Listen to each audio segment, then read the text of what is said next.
ગુજરાત સરકારે મદ્રેસાના આધુનિકરણ માટે એક મોટું પગલું ઉઠાવ્યું છે। નમસ્કાર દર્શક મિત્રો, ગુજરાત સરકારે એક મોટું પગલું ઉઠાવ્યું છે। એમ કહી શકાય કે એક મોટા સમાચાર સામે આવ્યા છે કે ગુજરાતમાં મુસ્લિમ બાળકોને પણ હવે આ ફરજિયાત શિક્ષણ લેવું પડશે। તો એના વિશે હું તમારી સાથે વાત કરીશ। મારું નામ રાજેશ શાહ છે અને તમે જોઈ રહ્યા છો ખબર છે .com।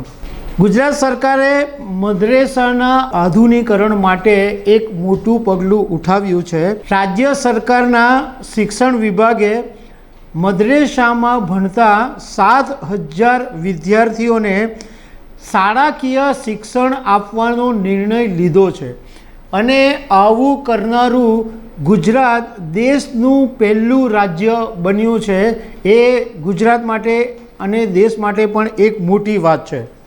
National commission for Protection of Child Rights એણે દેશભરના રાજ્યોને એક એવો સર્ક્યુલર મોકલીને પૂછ્યું હતું કે નોન હિન્દુ જે બાળકો છે એ કેવી રીતના શિક્ષણ મેળવી રહ્યા છે એનો જવાબ આપો।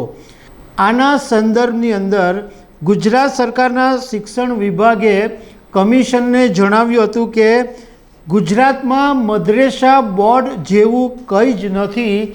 એવા સંજોગોમાં મદ્રેસામાં તાલીમ મેળવી રહેલા બાળકોને શાળાકીય શિક્ષણ આપવાનો ગુજરાત સરકારે નિર્ણય લીધો છે અને રાઇટ ટુ એજ્યુકેશન શિક્ષણ મેળવવાનો આ બાળકોનો અધિકાર છે એવું ગુજરાત સરકારે કમિશનને જણાવ્યું।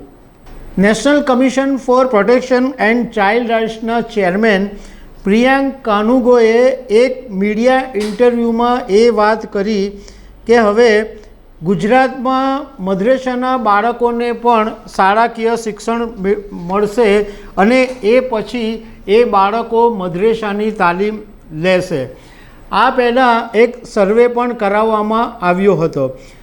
પ્રિયાંક કાનુંગોએ મીડિયા ઇન્ટરવ્યૂમાં એમ કીધું કે ગુજરાત સરકારે 7,000 બાળકોને શિક્ષણ આપવા માટે એક મેપિંગ કર્યું હતું જેમાં એ જાણવાની કોશિશ કરવામાં આવી હતી કે મદ્રેસાનું સંચાલન કોણ કરી રહ્યું છે, કેટલો સ્ટાફ છે, પગારનો સ્ત્રોત ક્યાંથી આવે છે, મદ્રેસાની આવકનો સ્ત્રોત કયો છે। અમદાવાદની અંદર અમદાવાદ અને ગ્રામીણ જે વિસ્તાર છે એમાં લગભગ 205 જેટલી મદ્રેસાઓ આવેલી છે।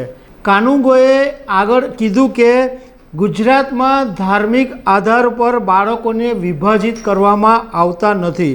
મદ્રેસાના બાળકોને રાજ્ય સરકાર તરફથી પરંપરાગત અને મુખ્ય પ્રવાહનું શિક્ષણ હવે ઉપલબ્ધ કરવામાં આવશે।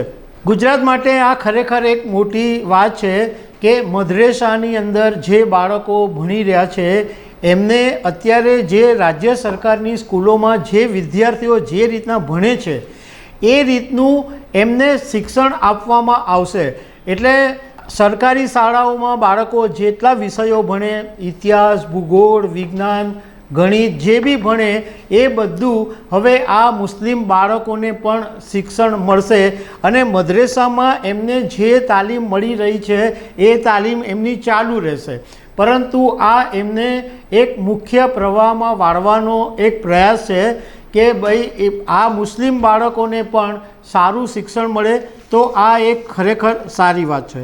તો દર્શક મિત્રો, આવી અનેક વાતો સાથે અમે તમને મળતા રહીશું। Thank you very much.